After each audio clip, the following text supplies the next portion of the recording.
Benda bergerak, manusia bergerak, hewan bergerak. Tumbuhan juga ikut bergerak. Gerakan pada tumbuhan sangat terbatas. Biasanya gerakan tidak berpindah tempat kecuali yang bersel satu. Gerakan yang dilakukan hanya dilakukan oleh bagian tertentu, misalnya bagian ujung tunas, ujung akar, atau bagian lembar daun tertentu, kecuali tumbuhan bersel satu. Gerakan tumbuhan dapat diamati dengan adanya pertumbuhan tanaman yang menuju atau ke arah tertentu.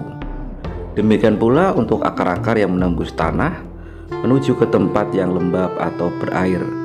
Peristiwa tersebut merupakan contoh bahwa tumbuhan itu bergerak. Jadi gerakan tumbuhan karena proses pertumbuhan dan iritabilitas. Dalam menanggapi rangsang, tumbuhan melakukan gerakan yang mungkin menuju ke arah rangsang, menjauhi rangsang, atau hanya sekedar melakukan gerak tanpa menunjukkan arah tertentu. Gerak pada tumbuhan tergolong iritabilitas. Diberikan menjadi tiga, yaitu tropisme, taksis, dan nasti. Gerakan karena pengaruh rangsang dari luar disebut gerak esionom. Hidrotropisme penting secara biologis karena membantu meningkatkan efisiensi tanaman dalam ekosistemnya. Proses hidrotropisme dimulai dengan tutup akar merasakan air dan mengirimkan sinyal ke bagian akar yang memanjang. Hidrotropisme sulit diamati pada akar bawah tanah karena akar tidak mudah diamati, dan gravitropisme akar biasanya lebih berpengaruh daripada hidrotropisme akar. Air mudah bergerak di dalam tanah dan kandungan air tanah terus berubah hingga setiap gradien kelembaban tanah tidak stabil. Perhatikan akar yang menjalar di sela-sela paving. Ini adalah gerak bagian tumbuhan menuju ke arah yang basah atau yang mengandung air, disebut hidrotropisme. Arah pertumbuhan mendekati tempat yang berair disebut gerak hidrotropisme positif. Yang menjauhi disebut gerak hidrotropisme negatif. Pergerakan akar menuju sumber air dipengaruhi oleh berbagai faktor secara internal maupun secara eksternal. Faktor eksternal diantaranya jarak, struktur dan tekstur tanah, suhu, temperatur, iklim, dan cuaca. Pada faktor internal adalah berbagai proses fisiologi yang dilakukan oleh sel berupa metabolisme, pengeluaran, dan penyerapan air. Proses tersebut diantaranya adalah transpirasi dan respirasi. Transpirasi terjadi pada bagian batang dan daun. Transpirasi terjadi pada bagian lubang stomata yang ada di anatomi daun maupun pada kutikula. Respirasi merupakan proses yang juga terjadi pada stomata. Kedua proses metabolisme ini akan saling bersinergi meski berlawanan dalam pengerjaannya. Pengaruh dari gutasi juga dapat mempengaruhi penyerapan air pada tanaman ini. Gutasi terjadi pada seluruh permukaan tubuh, tidak hanya melalui stomata.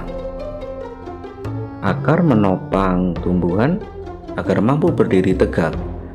Akar berdasarkan sistem perakarannya dibagi menjadi dua, yaitu akar tunggang dan akar serabut. Pada akar tunggang terjadi pertumbuhan akar primer sehingga menghujam kuat ke tanah dan memiliki kemampuan mencari sumber air yang lebih jauh. Akar akan mengalami pergerakan yang membuat sebagian tubuh pada tumbuhan melakukan perangsangan berupa sumber air. Hal ini yang menyebabkan akar akan terus menjalar dan tumbuh ke sumber-sumber air.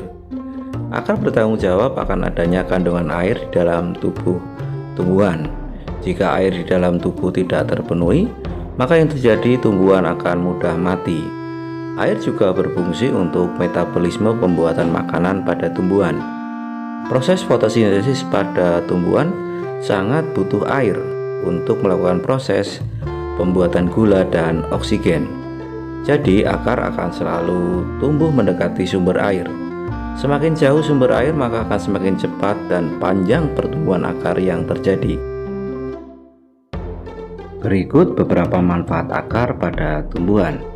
1. Mencari sumber air untuk kelangsungan hidup. 2. Menjadi penopang tumbuhan agar tetap tegak. 3. Menjadi bagian organ yang menyimpan cadangan makanan. 4. Membantu tanah dalam membuka pori-pori. sehingga air mudah meresap ke dalam. 5. Membantu penyerapan unsur hara. 6. Simbiosis dengan bakteri penghambat nitrogen. Air yang masuk ke dalam akar melalui proses difusi, osmosis, dan imbibisi. Air masuk dengan bantuan dari kalipter atau tudung akar. Pada bagian akar juga memiliki serabut-serabut akar. Serabut akar ini akan membantu penyerapan air ke dalam tanaman. Tanaman tidak hanya menyerap air namun juga menyerap berbagai unsur hara yang dibutuhkan oleh tanah. Banyak juga jenis akar yang tidak memiliki fungsi berdasarkan bentuknya. Akar juga memiliki daya adaptasi untuk mempertahankan hidupnya. Akar yang berada di dalam air akan berbeda kinerjanya dengan akar yang berada di dalam tanah. Hal ini yang menyebabkan pergerakan akar yang dihasilkan juga berbeda. Penyerapan air yang dilakukan oleh organ akar dilakukan oleh struktur bulu akar. Struktur ini adalah struktur yang selalu terendam di dalam tanah. Air akan berdifusi kemudian masuk melalui bulu akar. Air melewati dinding sel, kemudian masuk pada ruang yang bebas. Air tersebut melewati bagian membran plasma yang terjadi dengan proses osmosis. Air tersebut kemudian akan kembali mengalami difusi untuk memasuki plasma. Pada organel sel akan tampak dibatasi oleh membran. Membran tersebut mengalami diferensial secara permeabel. Hal ini yang menyebabkan transport air di dalam sel menggunakan sistem mekanisme osmosis. Pada sel organ akar memiliki kemampuan untuk menyerap air.